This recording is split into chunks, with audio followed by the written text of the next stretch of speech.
Deep in a torchlit cave, a shaman reaches for a peculiar mushroom.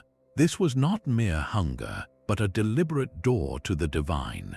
Across the ancient world, from the steamy Amazon to the frozen Siberian plains, our ancestors consistently used powerful plants and fungi to explore the spirit realm. By the end of this journey, you will understand how these sacred substances fundamentally shaped human history, religion, and our very conception of reality. We will uncover why a Greek priestess breathed mysterious vapors to see the future, and what divine recipe was lost when a sacred Hindu elixir vanished from history. What does it truly mean to seek a connection with something greater than ourselves? That peculiar mushroom was not merely a drug, it was a key. To understand its true purpose, we must first define what we are talking about. We use the word psychedelic today, but our ancestors saw these substances differently. They were entheogens, a term meaning generating the divine within. This is a crucial distinction from a simple hallucinogen. A hallucinogen might make you see things that are not there, but an entheogen was believed to reveal a deeper reality, a sacred truth hidden from ordinary sight. These were not plants of escape, but of arrival. They were tools, a form of sacred technology as sophisticated as any ritual object or temple. This ancient use stands in stark contrast to much of modern recreational use. For a shaman, consuming a powerful fungus was not about getting high. It was about getting low, descending into the roots of consciousness to commune with the spirits of the land, the animals, and the ancestors. It was a deliberate, ritualized journey into the unknown, undertaken for the benefit of the entire community. The substance itself was just one component of a much larger spiritual machine, a technology that required training, intention, and a sacred context to operate correctly. Without that framework, it was just a chemical. With it, it was a bridge to the gods. This concept of sacred technology reframes our entire investigation. We are not just looking at old drugs, we are piecing together a lost operating system for the human soul. So, where do we find the earliest evidence of this profound relationship? The trail leads us to a sun-baked desert and a cave that held its secrets for 10,000 years. Our search for the earliest evidence of this sacred technology leads us to a vast desert and a cave that held its secrets for millennia. But the story does not end with prehistoric rituals. It echoes through the hymns of one of the world's oldest known religions. A divine and mysterious substance was once the very heart of Vedic worship, a god in plant form known as Soma. The Rig Veda, a collection of ancient Sanskrit hymns composed over 3,000 years ago, sings its praises with unmatched fervor. An entire book of this sacred text is devoted to Soma, describing it as a god, a king, and a celestial elixir. Priests would extract its juice, filter it through wool, and mix it with milk and honey. Drinking this concoction was said to grant immortality, immense physical strength, and ecstatic visions of the divine. The hymns speak of a radiant, intoxicating power that allowed the drinker to perceive gods and comprehend the fundamental laws of the universe. It was the ultimate entheogen, the fuel of Vedic ritual and the direct link between humanity and the celestial realm. And then it vanished. Soma disappeared from the religious practice of India, leaving behind only its glorious poetic description and one of history's most tantalizing mysteries. What was this plant, this god, that could produce such profound effects? Scholars and botanists have debated this for centuries, offering several compelling theories. One prominent candidate is the fly agaric mushroom, the distinctive red and white speckled fungus. Its psychoactive properties are well documented in Siberian shamanism, and when consumed, its effects can include feelings of superhuman strength and visionary states, aligning with some Vedic descriptions. Another strong possibility is a plant from the ephedra genus. These hardy desert shrubs contain ephedrine, a potent stimulant that could explain the feelings of boundless energy and vitality described in the texts, though they lack the strong hallucinogenic qualities. Other theories point toward psilocybe mushrooms or even a now extinct plant, lost to the changing climate of the Indian subcontinent. The truth is, we may never know the true botanical identity of Soma. Its loss was catastrophic for the Vedic tradition. Without the central ingredient, the rituals could never be performed as originally intended. The focus of worship necessarily shifted from a direct, embodied experience of the divine through a plant teacher to more abstract philosophical concepts and meditative practices. The disappearance of Soma fundamentally altered the course of a major world religion. This loss forces us to ask a difficult question. What happens when a culture misplaces the key to its own sacred technology? How many other doors to perception have been permanently closed, their secrets fading into the whispers of ancient poetry? While the secret of Soma was lost to the deserts of India, another ancient mystery was being carefully guarded in the hills of Greece. For nearly 2,000 years, the most celebrated spiritual experience in the ancient Western world was not found in a public temple, but in a secret rite known as the Eleusinian Mysteries. Every year, thousands of initiates, from slaves to emperors, would walk the sacred road from Athens to Eleusis. They came seeking the ultimate revelation, a direct and personal encounter with the divine that promised to free them from the fear of death. And at the heart of this profound ritual was a humble yet mysterious potion called Kykeon. This was not an elaborate feast. Kykeon was described as a simple barley gruel, a common peasant drink. But its effects were anything but common. After drinking it during the climactic ceremony held in the darkened telesterion or hall of initiation, participants reported experiencing awe-inspiring visions. They were shown the secrets of life and death, witnessing the afterlife firsthand. The poet Pindar wrote that for those who had seen these mysteries, death was no longer a terror, but the beginning of a new and happy life. The experience was so transformative that the details were protected by a vow of secrecy on pain of death, a secret so well kept that we are still piecing it together today. So, what was in this powerful brew? The key likely lay in a common contaminant of grain. Barley, the main ingredient of Kykeon, is highly susceptible to a fungus called ergot. Under certain conditions, this mold can produce alkaloids that are chemically very similar to lysergic acid diethylamide, the powerful psychedelic known as LSD. It is a compelling theory. A skilled priest or priestess could have cultivated or sourced specifically infected barley, then carefully prepared the Kykeon in a way that neutralized the fungus's toxic elements while preserving its mind-altering properties. This would not have been a random poisoning, but a precise and controlled application of sacred chemistry. Imagine the scene inside that vast, darkened hall. The initiates, weary from their sacred journey and the emotional intensity of the preceding rituals, drink the Kykeon. Then, in the pitch black, surrounded by the chanting and drama of the priestly performance, their minds are opened. The visions begin. They would not have seen random patterns, but a guided tour of the cosmos, a dramatic reenactment of the myth of the goddess Demeter and her daughter Persephone, a story of death and rebirth that mirrored their own hopes for the afterlife. The psychoactive component unlocked their senses, making the ritual drama feel utterly real and personally revelatory. It was a perfect fusion of setting, and substance, a spiritual technology designed to produce a specific, life-altering outcome. The success of the Eleusinian Mysteries for 2 millennia stands as a powerful testament to the efficacy of this ancient approach. This was not a chaotic trip, but a sacred, structured journey. The entire process, from the long walk to the fasting to the powerful ceremony, prepared the mind and soul for the revelation. The Kykeon served as the key that unlocked the final door. When the Roman Emperor Theodosius finally shut down the rites at the end of the 4th century, this profound tradition was extinguished, yet its enduring legacy forces us to confront a profound idea. What if the greatest mysteries of existence were not meant to be merely studied, but to be directly experienced?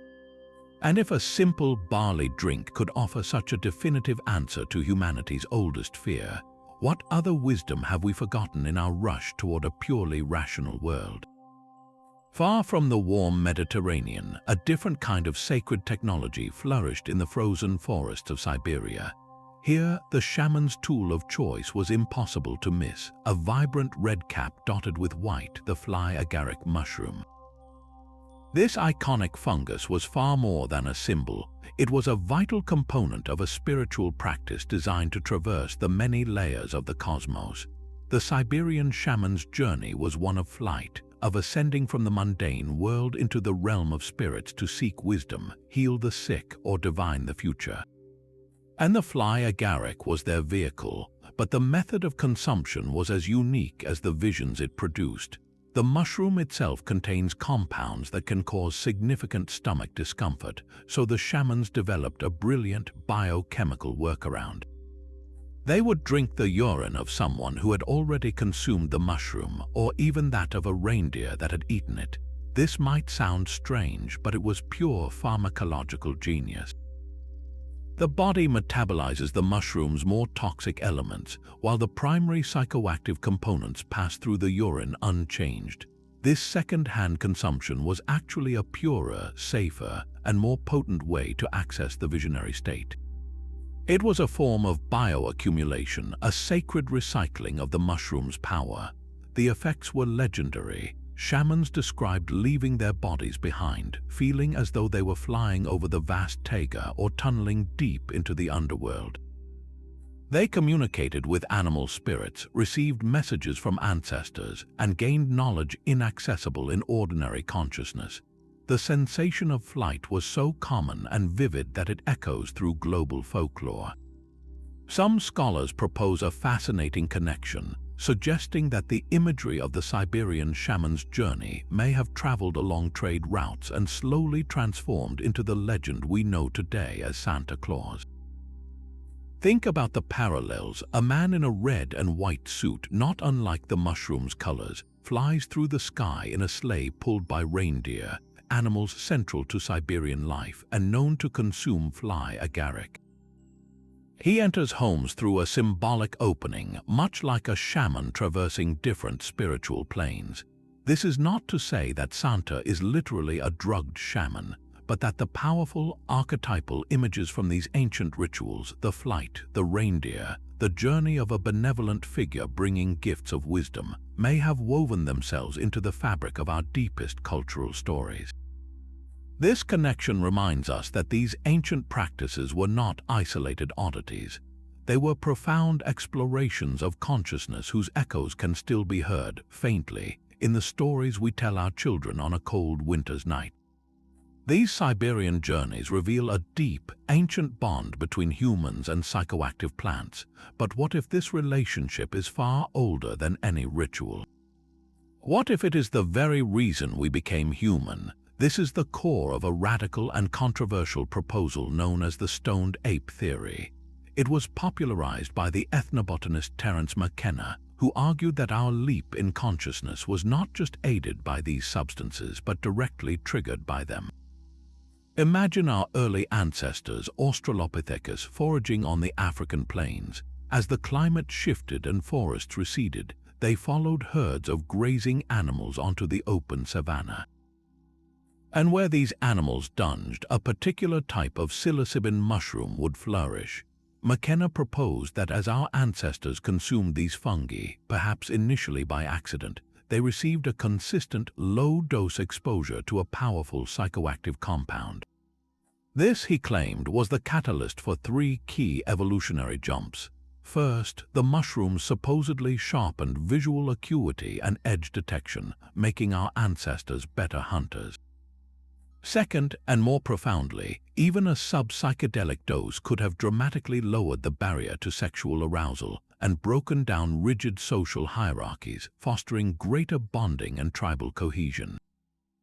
But the third and most significant claim is that psilocybin directly accelerated the development of self-reflection, symbolic thought, and ultimately the birth of language.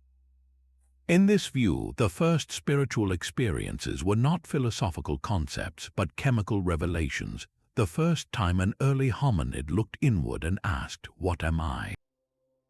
The theory is compelling because it offers a tangible mechanism for one of history's greatest mysteries, the sudden explosion of human creativity, art, and culture. It frames religious consciousness not as a slowly developed belief system, but as an emergent property of a brain that had been fundamentally rewired, open to new realms of imagination and metaphor. Yet, for all its imaginative power, the Stoned Ape Theory faces immense scientific skepticism. Mainstream paleoanthropology points out there is no direct fossil or archaeological evidence to support it. The timeline of human brain expansion occurred over millions of years, not in a sudden psychedelic revolution. Critics argue that the theory relies on speculative leaps, conflating correlation with causation. Could mushrooms have played a role in shaping cultural practices once our brains were already complex? Absolutely. But did they build that complexity in the first place? Most scientists remain deeply unconvinced, viewing it as a just-so story, a fascinating but unprovable myth. So where does that leave us? The true value of the Stoned Ape Theory may not be in its literal truth, but in the profound question it forces us to confront. It challenges our neat separation of biology and spirituality, suggesting that the sacred and the neurochemical might be deeply intertwined. If our capacity for wonder, for art, for a sense of connection to the cosmos has even a partial root in our ancient diet, then the very essence of what we call the human spirit has a much longer and far stranger history than we ever imagined. A debate about our ancient diet can feel abstract, but the proof may be painted on a cave wall in the middle of the Sahara. In the breathtaking plateau of Tassili Ennager in Algeria, a vast open-air gallery of rock art tells a story of a lost world. This was not always a desert. 7,000 years ago, it was a lush savanna, teeming with life and a thriving human culture. And among the countless images of giraffes, crocodiles, and hunting scenes, we find something far more enigmatic. There are humanoid figures with mushrooms sprouting directly from their bodies. Others have round, featureless heads that resemble bees, and their entire forms are covered in a pattern of dots, a common visual motif reported in psychedelic experiences. These are the mushroom shamans of Tassili, and they present one of the most compelling archaeological cases for the ancient ritual use of psychedelics. The specific mushroom depicted is believed to be psilocybe meri, a species native to North Africa known for its potent psychoactive properties. The art is not subtle. It shows a direct, symbolic fusion of human and fungus, a powerful illustration of a sacred relationship. This is not a hidden code, but a clear declaration. For these ancient people, the mushroom was not just a plant, it was an integral part of their spiritual identity, a source of power and vision worthy of being immortalized in stone. This discovery forces us to reconsider a fundamental question. Why did humans even begin to make art? Was it simply to record daily life, or was it driven by something deeper, something born from altered states of consciousness? The act of drawing a giant, charging bull on a cave wall in France, or painting a human figure transforming into a mushroom in Algeria may share a common root. Both could be attempts to externalize an overwhelming internal experience, to capture a vision so powerful it demanded to be shared and remembered. The Tassili art suggests that the very impulse to create, to represent the world in symbols, might be deeply intertwined with humanity's desire to explore non-ordinary reality. These images are more than just prehistoric graffiti. They are frozen moments of transcendence, a testament to a time when the veil between the human and the spirit world was thin, and the key to crossing it was a humble yet divine mushroom. That same impulse to seek visions through sacred chemistry was not confined to dark caves or secret initiation halls. It echoed through the sunlit courtyards of the most famous temple in ancient Greece. For over 1,000 years, kings and commoners alike journeyed to the sanctuary of Apollo at Delphi, seeking counsel from a single woman, the Pythia, the oracle. Seated on a tall, three-legged stool deep within the temple's inner chamber, she would enter a profound trance, her body shaking, her voice distorted. From this altered state, she would utter the cryptic prophecies that launched wars, founded colonies, and decided the fates of men and nations. The source of her power was long thought to be purely divine, the breath of the god Apollo himself. But a compelling modern theory suggests a more earthly mechanism was at work, rising directly from the ground beneath her feet. Ancient sources consistently describe a sweet, peculiar smell in the inner sanctum and a fissure in the rock from which vapors emerge. For centuries, scholars dismissed these accounts as myth. Then, in the late 20th century, a multidisciplinary team of geologists, archaeologists, and chemists revisited the site. They discovered that the temple was built directly upon two intersecting fault lines. This was not a coincidence. Such geological activity could have fractured the bedrock, creating pathways for gases to rise from deep within the earth. The team identified layers of bituminous limestone, a rock that, when heated by the Earth's geothermal energy, can release light hydrocarbon gases like ethylene. Ethylene is a simple, sweet-smelling gas. In controlled laboratory settings, it has been shown to produce a trance-like state, characterized by disorientation, euphoria, and out-of-body sensations, effects that match the historical descriptions of the Pythia's condition perfectly. She was not merely acting, she was chemically induced. The entire ritual was a masterpiece of sacred stagecraft. Before her session, the Pythia would fast and possibly drink from a sacred spring. She would then descend into the enclosed, vapor-filled chamber. The intoxicating gas, combined with the profound psychological pressure of the ritual, would launch her into an altered state of consciousness. The priests of the temple, highly trained interpreters, would then translate her frantic, often disjointed utterances into the poetic, ambiguous prophecies for which Delphi was famous. This was not fraud, but a sophisticated application of a natural resource. The geological fault was not a flaw in the temple's construction, it was the temple's very reason for being. The priests had discovered a crack in the world that leaked a kind of divine intoxication, and they built their entire operation around it. They harnessed a psychoactive geological feature to facilitate a direct line of communication with the god. The prophecies shaped Greek history for a millennium, all flowing from an intoxicating breath of stone. This revelation transforms the oracle from a figure of pure legend into a powerful example of ancient neurotheology, the study of how neurological states underpin religious experience. It suggests that the divine voice of Apollo was, in a very real sense, mediated by a molecule.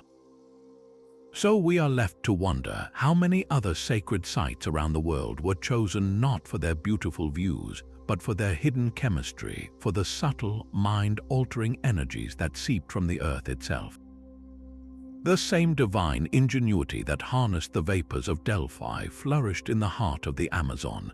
Here, the sacred technology is a thick, bitter tea known as Ayahuasca, a word meaning vine of the soul or vine of the dead. Its creation is a testament to an ancient and sophisticated understanding of chemistry that modern science is only now beginning to fully appreciate. Ayahuasca is not a single plant but a precise combination of two.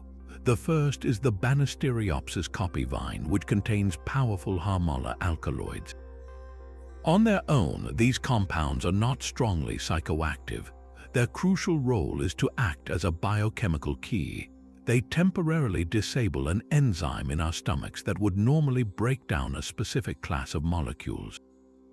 The second ingredient is the leaf of the Psychotria viridis shrub, which is rich in the potent psychedelic compound DMT. Without the vine, the DMT in the leaves would be rendered inert by our own digestion. With it, the DMT is unlocked, flooding the system and opening the gates to a visionary realm. the discovery of this synergy is nothing short of miraculous.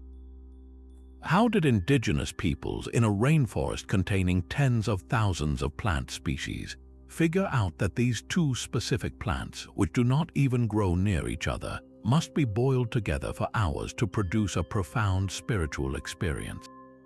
It suggests a depth of botanical and pharmacological knowledge passed down through countless generations, a kind of empirical science of the soul perfected over millennia. The experience itself is often described as jungle television, a channel to other realities, but this is not passive entertainment. The journey is famously difficult, involving intense physical purging, both vomiting and diarrhea, which is seen not as a side effect but as a vital part of the cleansing process, a release of emotional and spiritual toxins. Once the physical turmoil subsides, the visions begin. Participants report traveling through intricate geometric landscapes, communicating with intelligent, often serpentine, plant spirits and reliving buried memories. For the shamans, this is a diagnostic tool. They navigate this visionary space to identify the spiritual roots of illness, to retrieve lost fragments of a person's soul, or to see future events affecting the tribe. The brew is a central pillar of community life. It is used to resolve conflicts, to strengthen social bonds through shared, intense experience, and to transmit cultural knowledge and myths in the most visceral way possible. The entire ritual, from the careful preparation to the ikaros, the sacred songs that guide the journey, forms a complete system. It is a spiritual technology designed to heal, to reveal, and to connect the individual to the community, to the jungle, and to the cosmos. This ancient practice, preserved in the Amazon for thousands of years, now poses a profound question to our modern world. What if true healing requires not just treating the body, but embarking on a difficult, visionary quest to confront the deepest shadows of the self? This ancient dialogue with the plant world reached one of its most sophisticated expressions in the civilizations of Mesoamerica. Here, the sacred technology of vision was woven directly into the fabric of life, art, and the very calendar that ordered the cosmos. For the Aztecs, the Maya, and their predecessors, certain plants were not merely symbols of the gods, they were the physical embodiment of divine flesh. The most revered of all was known as Tiahuanacoatl, a Nahuatl word that translates with breathtaking directness to flesh of the gods.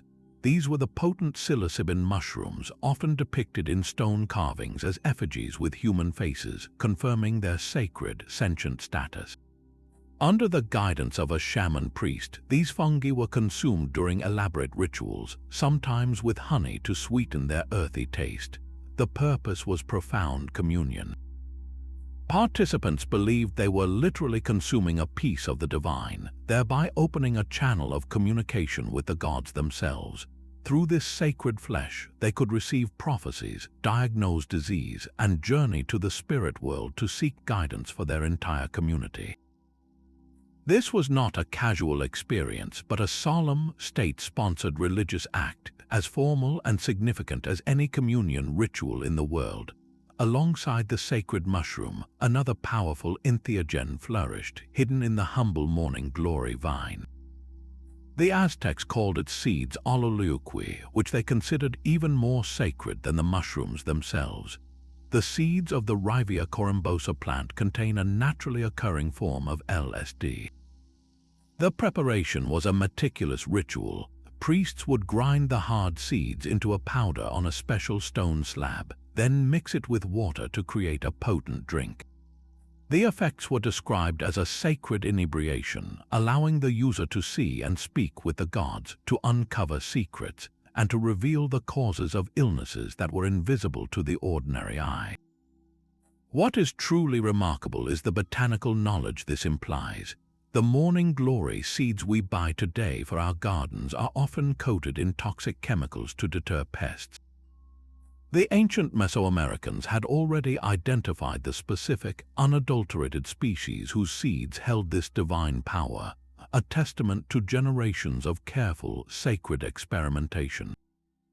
Perhaps the most enduring symbol of this spiritual complex is the small, spineless peyote cactus. For millennia, long before the Aztec Empire rose, the peoples of northern Mexico and the southwestern deserts have revered this humble cactus as a sacred messenger.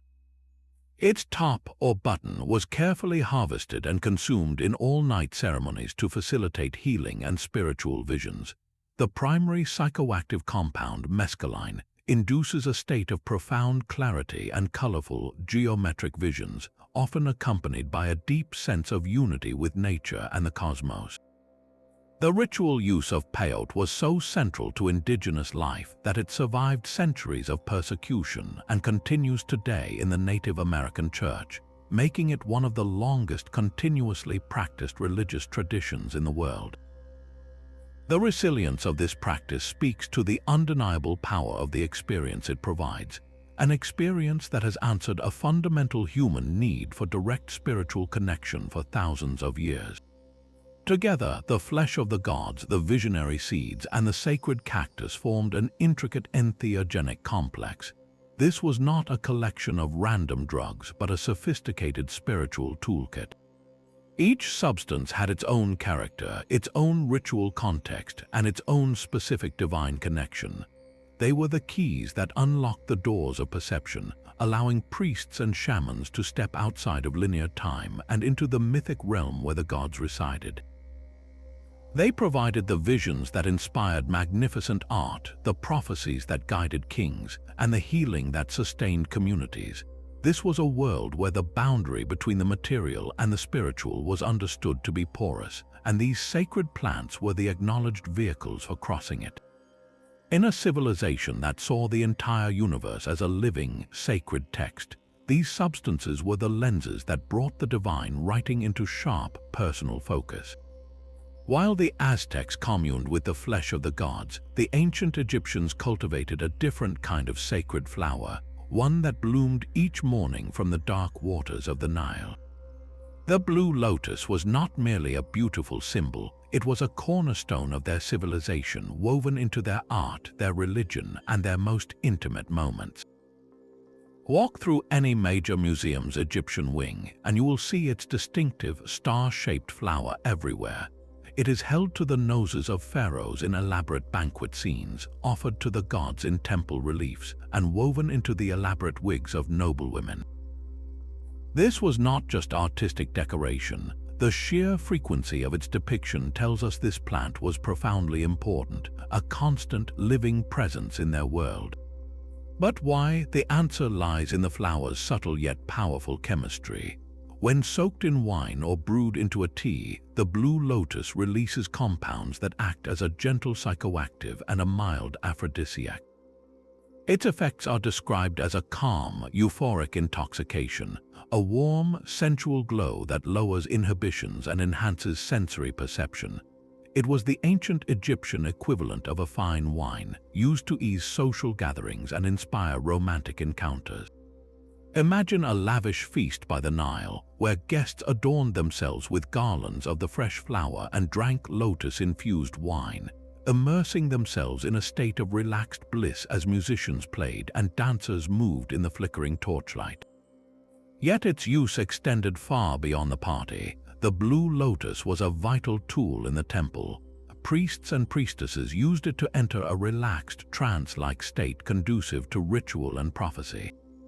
It was believed to facilitate dream incubation, a practice where a supplicant would sleep in a sacred space after consuming the lotus, hoping to receive a divine message or healing vision in their dreams. In this context, the flower was a bridge, its opening each morning at sunrise, rising pure and vibrant from the muddy water, made it a perfect symbol of rebirth and the sun god Ra himself. By consuming it, an Egyptian was not just taking a drug, they were partaking in the essence of creation, aligning their own consciousness with the daily victory of light over darkness, of order over chaos. They were using a gentle, natural key to unlock a state of mind where the gods felt nearer, their whispers clearer in the sacred silence of a temple or the vulnerable landscape of a dream. This was a democratized sacred technology available to the pharaoh in his palace and the commoner in their home.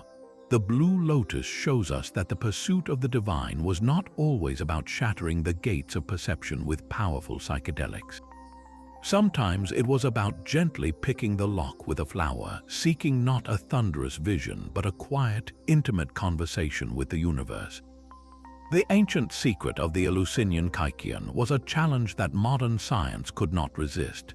This simple barley gruel held the key to one of history's most transformative spiritual experiences, and its recipe became a holy grail for 20th century researchers. Among them was Albert Hofmann, the brilliant Swiss chemist who first synthesized LSD. Hofmann was uniquely positioned to understand the Kykeon's potential power. He knew that the ergot fungus, a common parasite on barley, contained ergotamine, a precursor to the very substance he had discovered. Hofmann publicly supported the theory that a carefully prepared ergot infusion could have been the active component, creating a visionary experience without the toxic side effects of a random ergot poisoning. His belief gave the hypothesis immense credibility, yet he faced the same problem that confronts all modern investigators. How do you recreate a recipe when the original instructions were protected by a vow of silence enforced by death? The process would have required precise knowledge that the ancient priests took to their graves. Which strain of ergot was used, at what stage of its growth was it harvested? How was it processed to isolate the psychoactive alkaloids while neutralizing the harmful ones? Hofmann himself acknowledged that simply boiling ergot-infected grain would likely produce a toxic brew, not a sacred one.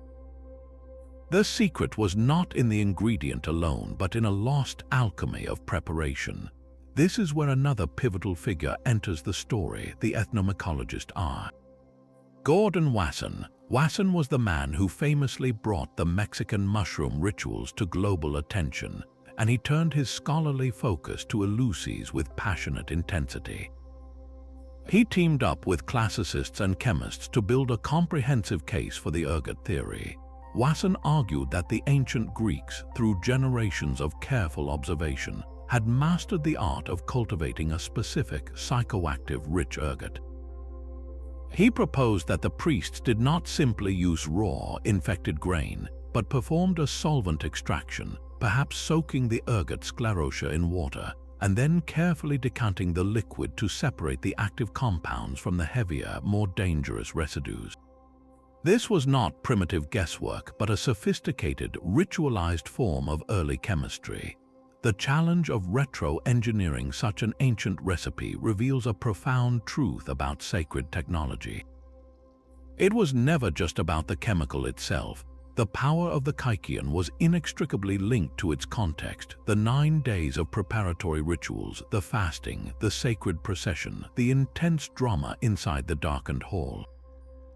A modern chemist could potentially recreate the molecule, but could they ever recreate the set and setting that made it a gateway to the divine? The mystery of the Kykeon endures not because we lack the scientific tools, but because we have lost the spiritual framework. It forces us to ask whether some ancient doors once closed can never be fully reopened, leaving us to ponder their brilliance only through the keyhole of history. These ancient techniques required a master operator, a specialist trained to navigate the treacherous landscape of the mind. Across continents and cultures, this figure emerged under many names, but we know them best as the shaman. They were the original psychonauts, the technicians of ecstasy, and their role was absolutely vital. A shaman was not merely a person who took powerful plants. They were a spiritual intermediary, a healer, a psychologist, and a cosmic cartographer all in one. Their primary tool was the deliberate induction of an altered state of consciousness, often through sacred plants, to accomplish specific, crucial tasks for their people. In the frozen expanse of Siberia, the shaman's duty was to journey. After consuming the fly agaric mushroom, their soul was believed to leave their body, flying over the snow-covered taiga or descending into the underworld.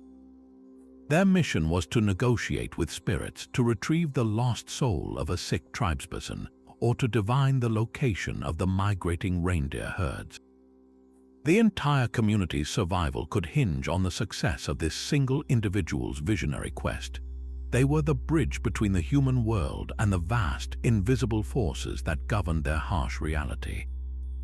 This same principle of spiritual intermediation is found in the Amazon, though the tools and the terrain are entirely different. Here, the shaman is the maestro of the Ayahuasca ceremony. While participants drink the brew and undergo their own profound journeys, the shaman remains the grounded pilot. They have spent a lifetime building a relationship with the spirit of the vine, learning its language and its landscapes.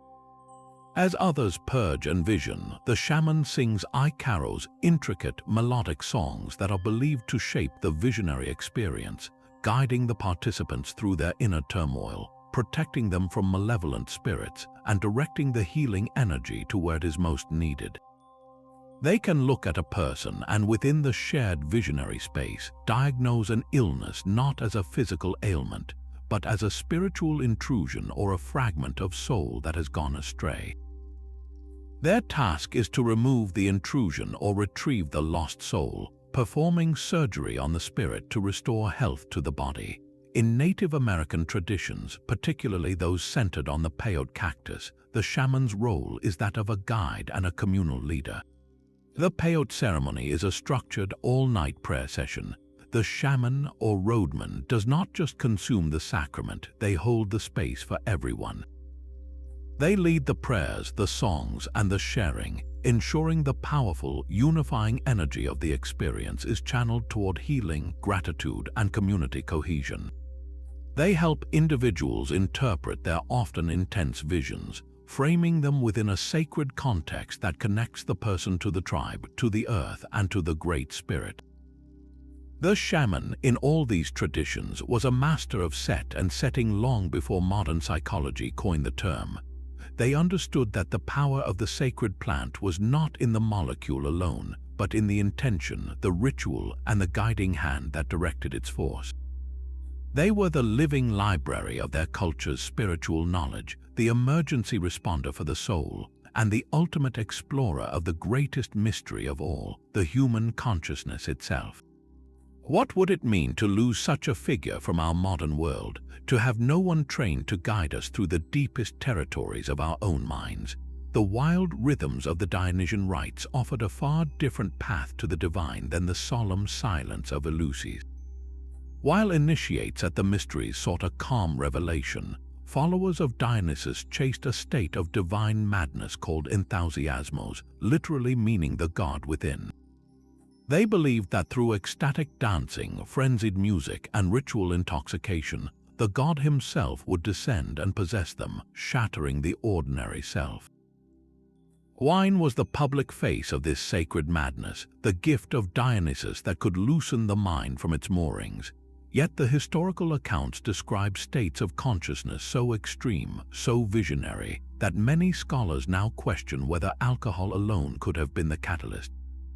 Could the wine have been laced with something more? The descriptions go far beyond simple drunkenness. Participants, known as Maenads, were said to run barefoot through the mountains, possessed of superhuman strength, able to tear animals apart with their bare hands. They experienced profound visions, communicating directly with the god and the natural world. This was not the stupor of too much wine, but a hyper-aware, energetic trance. It is here that we find the tantalizing possibility of a secret ingredient, a potent entheogenic mixture hidden in plain sight within the wine itself.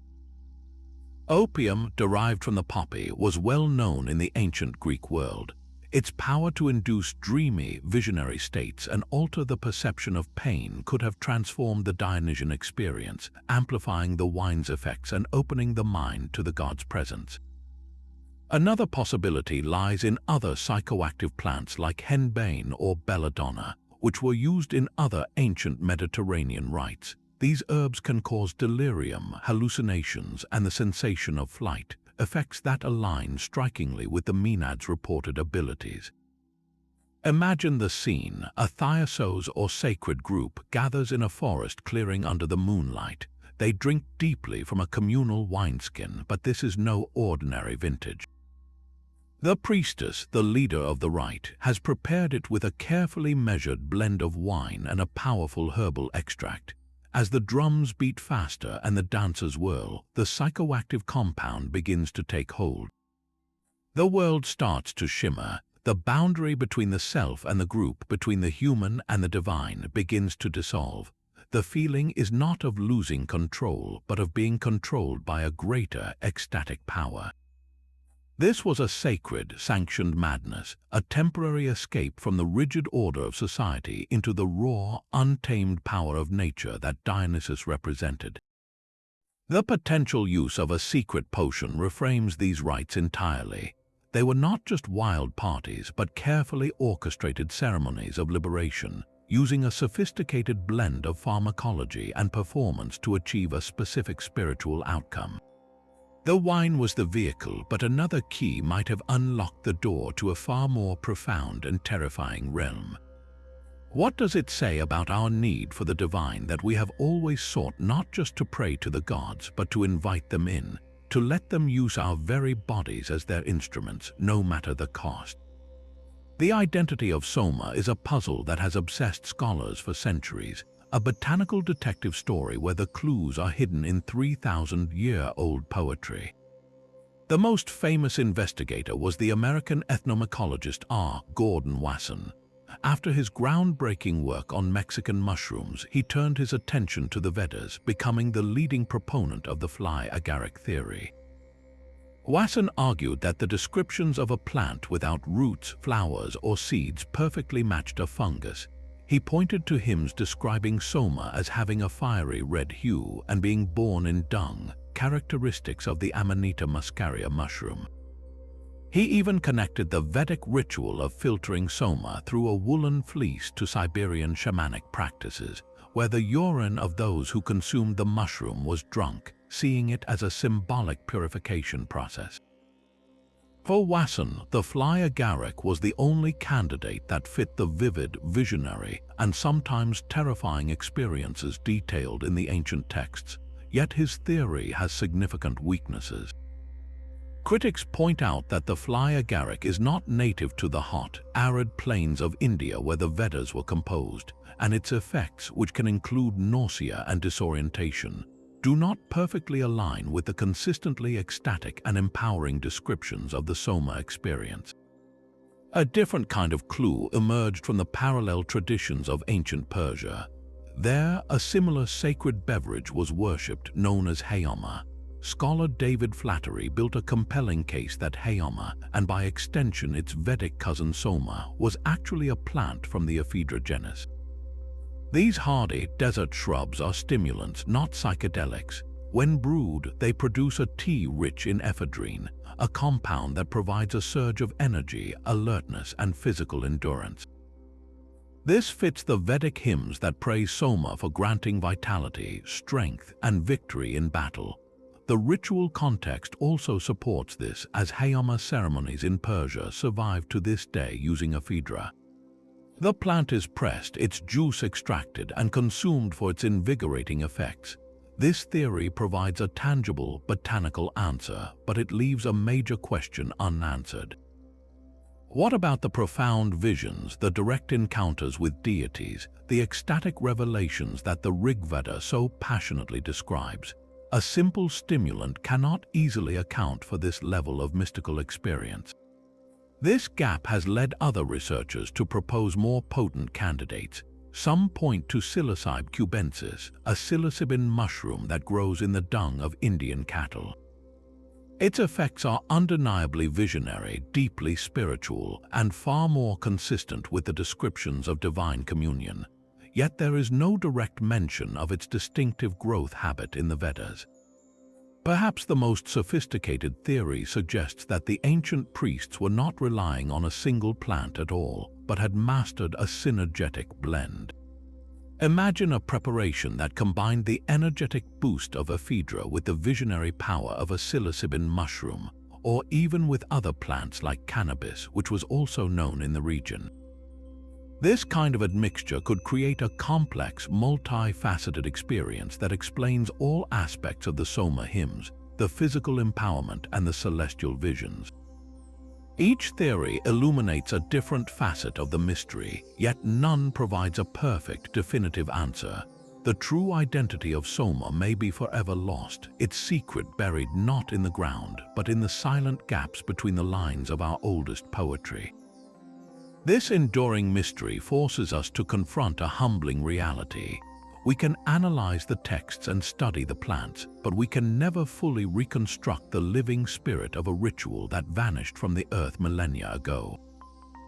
While the identity of Soma faded into myth, one sacred cactus has kept its traditions alive against all odds.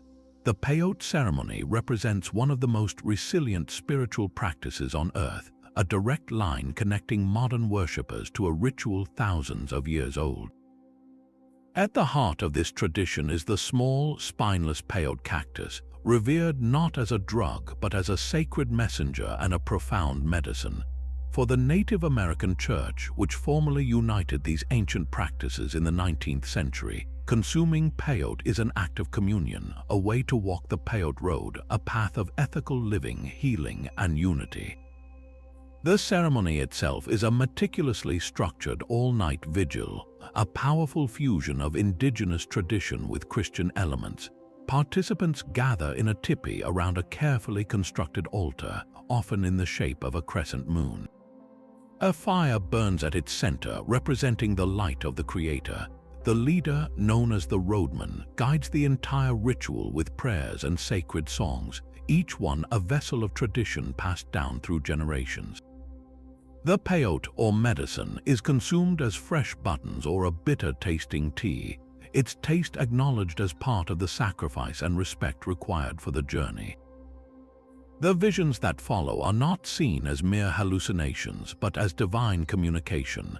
They bring clarity, reveal hidden truths about oneself, and foster a deep, visceral connection to all of creation.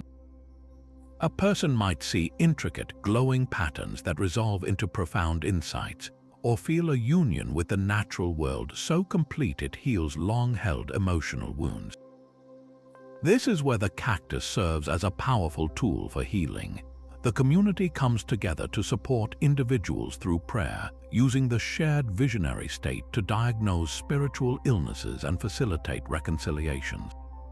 The experience is often challenging, forcing a confrontation with one's own shortcomings and pains, but this difficult passage is understood as necessary for purification and growth. The survival of the peyote religion is a testament to its profound power. Despite centuries of violent suppression and attempts to eradicate indigenous spiritual practices, the ceremonies endured, often in secret. The formation of the Native American Church was a brilliant act of cultural adaptation, creating a legal and spiritual framework that protected this ancient sacrament by framing it within a recognizable Christian context. This syncretic faith allowed the old ways to persist, demonstrating that the human yearning for direct spiritual experience is ultimately unconquerable. In a tipi under the stars, with a drum beating like a collective heartbeat, an ancient technology of the soul continues to operate uninterrupted. It asks us what it truly means for a tradition to be modern when its roots reach so deeply into the human past. While the peyote ceremony offered a path to community healing, a far darker form of sacred chemistry was being whispered about in the villages of medieval Europe. Here, the key to the spirit world was not a drink, but a salve, a thick, greasy ointment that promised a terrifying journey. During the witch trials, under torture or confession, accounts emerged of a potent flying ointment. Its recipes, recorded in trial transcripts, were a witch's brew of some of the most dangerous plants in the forest, including belladonna, henbane, and mandrake. These are not gentle herbs, they belong to the nightshade family, and they are powerfully toxic, capable of causing delirium, hallucinations, and even death if ingested. So how could rubbing them on the skin lead to visions of flight? The answer lies in the body's largest organ. When mixed with a fatty base like lard or oil, the active compounds in these plants, alkaloids like scopolamine and atropine, can be absorbed directly through the skin. Applied to sensitive, thin-skinned areas like the wrists, armpits, or the forehead, the ointment would deliver these potent chemicals straight into the bloodstream. The effects would be gradual but profound. The user would not feel drunk, but rather enter a waking dream state, a delirious trance. The sensation of flight, so commonly reported, has a direct physiological explanation. These alkaloids disrupt the brain's ability to process spatial and bodily signals. They can cause a feeling of weightlessness, of disconnection from the physical self, and the sensation of tumbling or spinning through the air. Combined with the cultural expectation of flight to a witch's Sabbath, the brain would weave these raw, chemical sensations into a full narrative. A woman, having applied the ointment before lying down, might feel her spirit lift from her body, soaring over the familiar rooftops of her village to a distant clearing where she would dance with the devil. The transformation into an animal, another common confession, can also be understood through this lens. The disorienting body sensations, the feeling of skin crawling or changing shape, could easily be interpreted as becoming a cat or a wolf in the feverish grip of the deliriants. This was not a literal flight, but a journey of the mind, a harrowing voyage into a realm constructed from pharmacology, fear, and folklore. The so-called witches were perhaps the last desperate shamans of Europe, using a dangerous and imperfect sacred technology to escape the brutal confines of their daily lives, if only in a terrifying vision. Their Sabbath was not a physical gathering, but a shared nightmare, a collective hallucination born from a common recipe and a universal hunger for transcendence, even if it had to be stolen from the shadows of the forest. The dark folklore of European witches points toward a deep, hidden current of psychoactive spirituality within the West itself, a current that some controversial scholars believe flows directly into the origins of the world's largest religion. Could the very bedrock of Christianity, with its reports of heavenly visions and direct encounters with God, rest upon a psychedelic foundation? This radical idea was most forcefully argued by John Marco Allegro, a scholar on the Dead Sea Scrolls team, in his 1970 book, The Sacred Mushroom and the Cross. Allegro proposed a shocking reinterpretation of Christian origins, suggesting that the entire New Testament was an elaborate allegory for a fertility cult centered on the ritual use of a potent psilocybin mushroom, Amanita muscaria. He argued that the true meaning of the Gospels was intentionally hidden in wordplay and symbolism to protect the cult from Roman persecution. In this view, Jesus was not a historical person, but a personification of the sacred mushroom itself, with the cross representing the mushroom's form and the resurrection symbolizing its recurring, miraculous appearance after rain. Allegro pointed to linguistic connections, suggesting that key names and terms in the Bible were coded references to the fungus. He interpreted the miracle of the loaves and fishes as a metaphor for distributing the mushroom, and the Eucharist, the ritual consumption of bread and wine representing Christ's body and blood, as the core of this secret practice. The visionary states described by prophets and apostles, from Ezekiel's wheel to Paul's blinding light on the road to Damascus, were, in this theory, not divine interventions but chemically induced revelations. Another, slightly less speculative, theory focuses on the central Christian sacrament, communion. Could the bread used in the Last Supper have been contaminated with ergot, the same fungus implicated in the Eleusinian mysteries? In a society reliant on grain, ergot poisoning, known as St. Anthony's fire, was a terrifying and well-documented reality, causing convulsions, gangrene, and vivid hallucinations. Proponents of this theory ask whether a small, controlled dose of ergot, carefully prepared by a sect knowledgeable in its properties, could have been used to trigger profound religious experiences. They point to the intense, often ecstatic states of the early Christian church, the speaking in tongues, the prophetic utterances, and the powerful sense of communal unity, as potential signs of a shared, low-dose entheogenic experience facilitated by a sacred bread. The symbolic evidence is equally intriguing to some. The frequent appearance of round, speckled mushrooms in early Christian art, particularly in frescoes and manuscripts from the Middle Ages, is presented as possible hidden iconography. A well-known example is a panel in the Plainquault Chapel in France, which appears to depict Adam and Eve with a large, red and white speckled mushroom growing prominently from the tree of knowledge. For those who subscribe to this view, these are not random decorative elements, but silent clues left by initiates who understood the true, hidden source of spiritual knowledge. It is crucial to understand that these hypotheses remain on the farthest fringes of biblical scholarship and are overwhelmingly rejected by mainstream historians and theologians.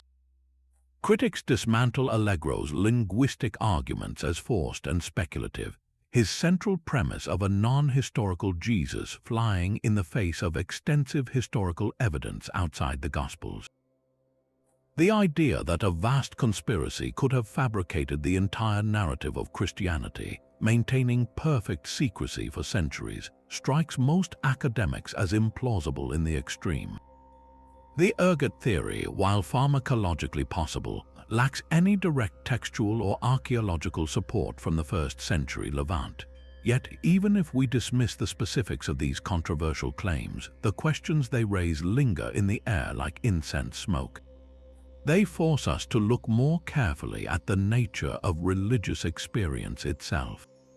Why do visions, ecstatic trances, and a sense of direct contact with the divine appear so consistently across human cultures, from the Siberian tundra to the deserts of the Middle East?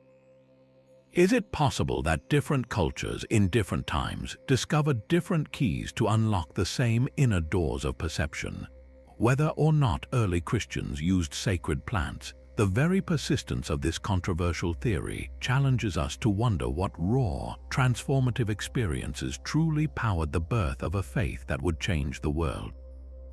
These visionary journeys did more than heal individuals, they built civilizations. The profound influence of psychedelic experiences is etched into the very stones of our ancient past, visible in the art and architecture that define our cultural heritage. Consider the universal language of spirals and intricate geometric patterns that adorn megalithic tombs and temples across the globe. These are not merely decorative.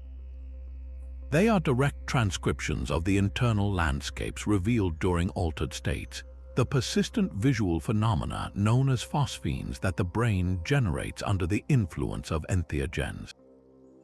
When a shaman returned from a journey, they brought back a map of the cosmos, a vision of interconnected patterns and flowing forms, and the community worked together to manifest that vision in stone.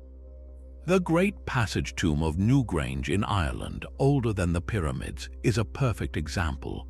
Its entrance stone is a masterpiece of swirling spirals and concentric circles, a permanent record of a temporary inward vision.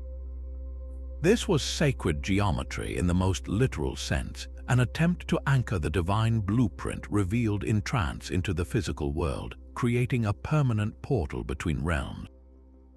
This creative explosion extended to the iconography of temples. The terrifying yet awe-inspiring deities of Hindu and Buddhist art, with their multiple arms and eyes, their complex mandalas, echo the fractaling, multi-layered perceptions of a psychedelic experience. How else to represent a God who exists in all directions at once, whose consciousness permeates every particle of the universe, than through an image that shatters our ordinary visual expectations? The artists were not just illustrating myths, they were rendering the nearly ineffable, translating a direct chemical-aided encounter with the numinous into a form that could inspire devotion in others. The temple itself became a massive, walk-in symbol of the journey. The dark, winding corridors leading to a brightly lit inner sanctum mirrored the shaman's perilous voyage through the underworld to reach the realm of pure light and knowledge. Every step was part of the ritual, the architecture a guide for the soul. This suggests a radical idea that the very birth of symbolic thought, the leap that allowed us to represent one thing with another, may have been fueled by these powerful plants. A person deep in a trance, seeing the spirit of a jaguar in the flickering fire, or perceiving the life force of a plant as a luminous, dancing entity, was making a symbolic connection. The urge to draw that jaguar on a cave wall, to carve that plant spirit into a temple column, was an attempt to communicate a reality that was invisible to the ordinary eye. Psychedelics did not just give us strange visions, they gave us a new way of seeing, a lens of metaphor and symbolism through which we could interpret the world. Our entire cultural heritage of art, from the most ancient petroglyphs to the most sublime religious sculptures, might owe its existence to that primordial spark, that first moment an ancestor consumed a sacred plant and returned not just with a message from the gods, but with a new language to describe them.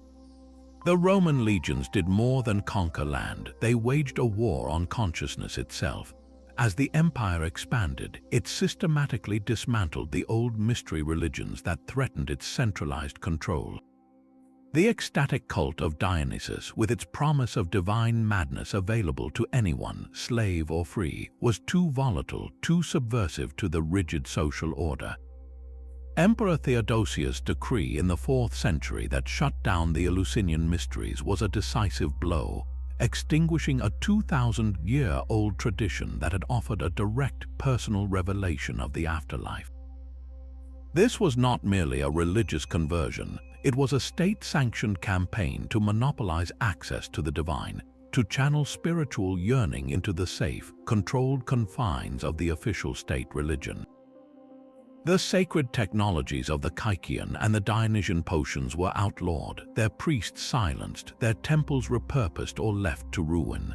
The bridge between the human and the spirit world, so carefully maintained for millennia, was deliberately burned. This pattern of suppression did not end with the fall of Rome. It found a new and terrible energy in the witch hunts that swept through medieval and Renaissance Europe. The flying ointments of the village wise women, the last vestiges of an ancient shamanic relationship with the plant world, were recast as pacts with the devil. What was once a sacred journey into the spirit realm became, in the eyes of the authorities, a heretical Sabbath. The knowledge of psychoactive plants like belladonna and henbane, once used for healing and vision, was criminalized. The women who held this knowledge were tortured and executed by the thousands. This was more than superstition, it was a genocide of a spiritual tradition, an attempt to eradicate any path to the divine that did not flow through the established church. The sacred was being forcibly redefined, and any experience that empowered the individual outside of institutional control was deemed a dangerous threat. When European colonial powers spread across the globe, they brought this same mindset with them. They encountered indigenous cultures whose entire worldview was built around entheogenic plants, from the peyote cactus of North America to the Ayahuasca brew of the Amazon. The colonizers saw these sacred sacraments not as profound spiritual technologies, but as pagan devilry and signs of savage backwardness. Catholic missionaries in the Americas violently suppressed the use of psilocybin mushrooms, which the Aztecs called the flesh of the gods, forcing conversion and punishing those who held to the old ways. The use of peyote was banned, its ceremonies driven underground. This was a spiritual conquest, an attempt to sever people from the very roots of their cultural and religious identity by outlawing the plants that connected them to their gods, their ancestors, and the land itself. This long history of suppression culminates in the modern war on drugs. The rhetoric may have changed from heresy to public health and criminality, but the underlying conflict remains strikingly familiar, a battle over the sovereignty of consciousness. In the 1960s and 70s, when Western youth began to rediscover the power of psychedelics, it sparked a cultural and political panic. These substances threatened the established social order by promoting anti-authoritarian values, spiritual exploration, and a questioning of materialist goals. The response was swift and severe. Psilocybin, LSD, and mescaline were placed in the most restrictive legal category. designated as having no accepted medical use and a high potential for abuse. This legal framing deliberately ignored their ancient and sacred context, collapsing thousands of years of religious practice into the same category as dangerous street narcotics. The consequences of this war have been profound. Legitimate scientific research into the therapeutic potential of these substances was frozen for decades. Countless individuals seeking healing or spiritual insight were criminalized. Most tragically, the continuation of indigenous entheogenic traditions was made exponentially more difficult as practitioners faced the constant threat of prosecution for practicing their deepest religious rites. The war on drugs can be seen as the latest chapter in a very old story, a story of centralizing power by controlling the inner experience of the population. It asks a fundamental question that has echoed since the time of the Roman emperors. Who gets to decide what realms of consciousness are permissible to explore? Is the landscape of the human mind and spirit the final frontier of personal freedom, or is it ultimately territory to be governed and patrolled by the state? A door that had been sealed for centuries suddenly creaked open in the mountains of Oaxaca. In the summer of 1955, a middle-aged American banker named R. Gordon Wasson and his photographer wife found themselves in a small Mazatec village, sitting in a humble hut with a curandera named Maria Sabina. They were there to witness and partake in a velada, an all-night healing ceremony centered on the consumption of sacred mushrooms, what the locals called Los Niños Santos, the little saint children. Wasson was no casual tourist. He was an ethnomycologist, a man obsessed with the role of mushrooms in human history. That night, as Maria Sabina chanted her ancient icaros and the mushrooms took effect, Wasson experienced what he later described as a profound and soul-shaking encounter with the divine. He felt his soul flying to distant realms, witnessing the birth of language and the very origins of religion. He was convinced he had found the living proof of a tradition he had only read about in ancient texts. When his account was published in Life magazine in 1957 under the title Seeking the Magic Mushroom, it sent shockwaves through Western society. For the first time, a respectable, mainstream publication gave millions of Americans a glimpse into a living, breathing psychedelic ritual. The modern psychedelic era had begun, not in a laboratory but in a dirt-floored hut. Across the Atlantic, another intellectual was embarking on a parallel journey of discovery, though his was a far more private and philosophical affair. The British writer Aldous Huxley, already famous for his dystopian novel Brave New World, had long been fascinated by the nature of human consciousness and the barriers that restrict our perception. In the early 1950s, he volunteered for a series of experiments with mescaline, the primary psychoactive compound in the peyote cactus. His experiences, meticulously documented in his seminal book The Doors of Perception, became the intellectual foundation for the coming revolution. Huxley described the mescaline experience not as intoxication, but as a stripping away of the brain's normal filtering functions. He argued that our minds are evolved to filter out the vast majority of sensory data to help us focus on survival. Psychedelics, he proposed, temporarily disable this reducing valve, opening the floodgates of perception and allowing us to experience the world in its raw, unfiltered wonder. For Huxley, this was not an escape from reality, but an escape into a deeper, more fundamental reality. He saw these substances as powerful tools for exploring the mind and potentially achieving the mystical states described by saints and poets throughout history. His calm, erudite framing gave psychedelics a new respectability, transforming them from drugs of abuse into keys for philosophical inquiry. The work of Wasson and Huxley ignited a cultural firestorm. Scientists intrigued by these first-hand accounts began their own research. At Harvard University in the early 1960s, psychologists Timothy Leary and Richard Alpert started the Harvard Psilocybin Project, conducting experiments that suggested psilocybin could induce profound, life-changing mystical experiences. For a brief, shining moment, it seemed that Western science was on the verge of validating the ancient wisdom of the shamans. But this convergence of indigenous tradition and modern science was inherently unstable.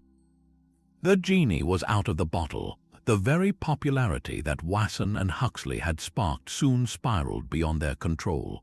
The serious, spiritual intentions of the researchers and the indigenous practitioners were quickly overshadowed by the burgeoning counterculture of the 1960s. Psychedelics became synonymous with rebellion, rock and roll, and social upheaval. The delicate, sacred context so essential to the Mazatic ceremony was discarded in favor of mass, often reckless experimentation. This cultural explosion had a devastating backlash. The political establishment, alarmed by the challenge to traditional values, launched a fierce counter-offensive. By the end of the decade, these substances were criminalized, and virtually all legitimate research was shut down. The door that had been opened with such reverence was slammed shut once more, leaving behind a trail of polarized opinions, broken careers, and a profound question. Can the wisdom of an ancient sacred technology ever be safely transplanted into a modern, secular world, or is its power inextricably linked to the cultural soil from which it grew? That same profound encounter with the sacred, once sought in torchlit caves and ancient temples, is now being meticulously measured in the sterile glow of modern laboratories. The very experiences that defined ancient religious life are being systematically recreated and studied by scientists at prestigious institutions like Johns Hopkins University and Imperial College London. Using functional magnetic resonance imaging machines and carefully controlled double-blind studies, researchers are uncovering the startling mechanics of spiritual awakening. Their central finding is both simple and revolutionary.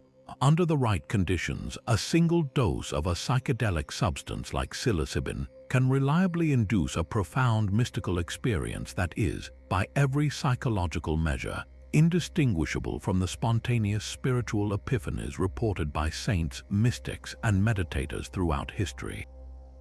Participants in these studies consistently report a sense of ultimate unity with all things, a transcendence of time and space, overwhelming feelings of sacredness and peace, and an ineffable, direct encounter with a reality felt to be more real than everyday consciousness.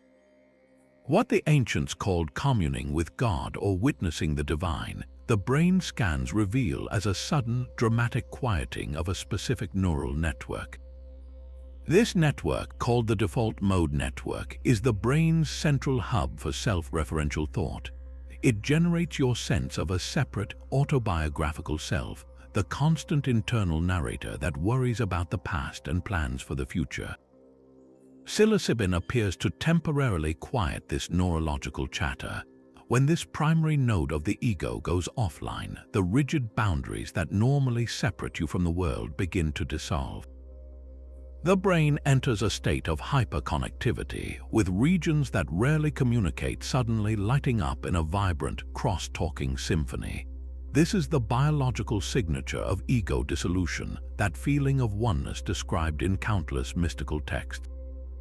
The sense of merging with the universe is not just a poetic metaphor, but a measurable neurological event. This research provides a compelling potential explanation for the visions of the oracle at Delphi or the revelations of the Eleusinian initiates. The sacred vapors or the Kykeon brew may have acted as chemical keys that turned the same neurological locks, unlocking this primal state of unitive consciousness.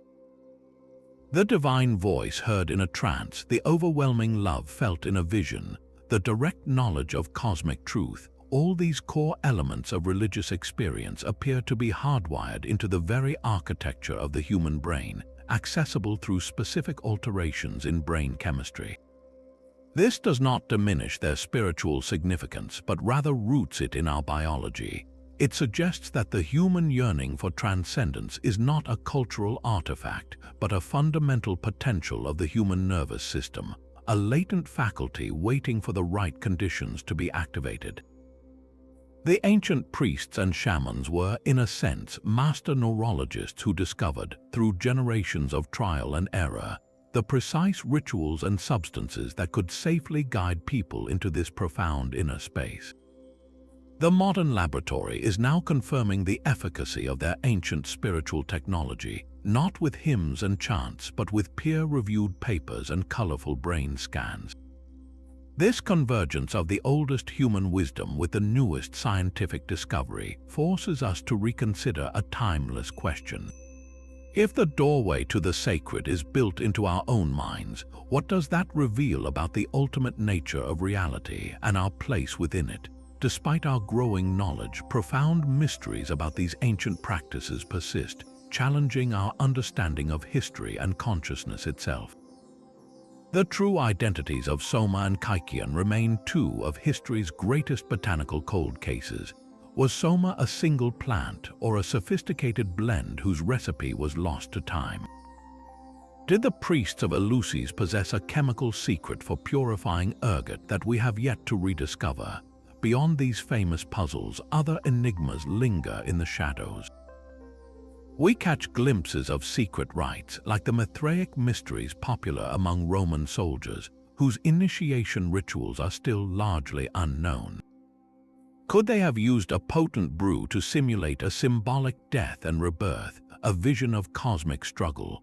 The sheer number of these lost traditions forces us to wonder how many other psychoactive plants, now extinct or simply forgotten, once served as pillars of forgotten faiths. Perhaps the most profound question, however, lies not in the past but in the nature of reality itself. When a shaman journeys to the spirit world or an initiate at Eleusis beholds the afterlife, what are they truly experiencing? Do these substances act as keys, unlocking a door to an objective, spiritual dimension that exists independently of us, a realm of gods and ancestors? Or are they merely chemical catalysts illuminating the unimaginable depths and creative potential of the human brain, allowing us to project our own myths and fears onto a blank neurological canvas? This is the ultimate mystery left to us by our ancestors. Their sacred technologies worked. They produced transformative experiences that shaped civilizations for millennia. But were they exploring the cosmos, or were they exploring the ultimate frontier, the vast, uncharted wilderness of the human mind? The answer, it seems, is still out there, waiting to be found. The echoes of those ancient rituals are no longer confined to history books. They are emerging with renewed force in our modern world, a quiet revolution in how we seek healing and meaning. In the heart of the Amazon, the sacred Ayahuasca ceremony, once a closely guarded tradition of indigenous tribes, is now sought by thousands of Western travelers. They journey to remote retreat centers not as anthropologists but as pilgrims, hoping the vine of the soul can heal their modern maladies of anxiety, depression, and a deep sense of disconnection. This global ayahuasca tourism is a complex phenomenon, bringing economic support to some communities while raising serious questions about cultural appropriation and the ethics of turning a sacred rite into a wellness commodity. Yet its very popularity speaks to a profound, unmet hunger for the kind of transformative, spiritual experience that our own cultures have largely forgotten. Simultaneously, a new wave of neo-shamanic practitioners is adapting these ancient frameworks for urban settings, leading drum circles and plant medicine ceremonies in cities around the globe. They are attempting to translate the core principles of setting, and intention into a contemporary language, creating new containers for the old magic. But the most significant validation is coming not from the jungle but from the laboratory. After decades of prohibition, rigorous scientific research has resumed. At world-renowned universities, clinical trials are demonstrating that psilocybin, the active compound in sacred mushrooms, can produce remarkable breakthroughs in treating severe depression, post-traumatic stress disorder, and the existential anxiety faced by terminal cancer patients. Under professional guidance, a single session can act as a catalyst for profound psychological healing, helping individuals break free from destructive mental patterns and reconnect with a sense of purpose and awe. This is not recreation, it is a therapeutic application of the very same sacred technology that ancient priests used to guide souls through the mysteries of life and death. The modern therapist's office is, in a sense, becoming a new kind of sanctum, a controlled and clinical setting for a deeply spiritual process. We are witnessing a fascinating convergence where the intuitive wisdom of the shaman is being confirmed by the empirical data of the neuroscientist. This resurgence suggests that these substances were never truly the problem, but rather our relationship with them. We are, as a culture, slowly relearning how to use these powerful tools with the respect and context they demand. After a long divorce, science and spirituality are beginning a new dialogue, and the subject is the deepest territory of all, the human soul itself. What does it mean that our most advanced medicine is now pointing us back toward our most ancient traditions? From the sacred hymns for Soma to the glowing screens of an MRI machine, our journey has spanned millennia. We have witnessed the same profound human yearning manifest in wildly different forms, a persistent thread woven through the tapestry of history. The Greek priestess breathing volcanic vapors, the Siberian shaman recycling the power of a mushroom, the Amazonian healer singing to the vine of the soul, all were explorers of the same inner frontier. They used the sacred technologies of their time to answer the timeless questions: who are we, and why are we here? Modern science now confirms that these ancient methods work, not by summoning external ghosts, but by revealing the breathtaking landscape of our own consciousness. The divine voice and the quieted default mode network appear to be two descriptions of the same miraculous event. This enduring quest suggests that the drive to transcend our ordinary selves is not a cultural fluke, but a fundamental part of being human. We are hardwired to seek something more, to touch the infinite, so we are left with a final, humbling reflection. If the door to the sacred is not in a temple or a church, but built into the very architecture of our minds, what does that say about the nature of the divine? Is God a being out there, or is God the name we give to the ultimate, unified reality we can sometimes touch within ourselves? The ancient mysteries are not solved, they have simply changed their clothes. They now challenge us to reconcile the wisdom of the shaman with the data of the scientist, to find a new understanding of spirit that embraces both the molecule and the miracle. What do you think lies at the end of this search? Share your own thoughts on these enduring mysteries in the comments below.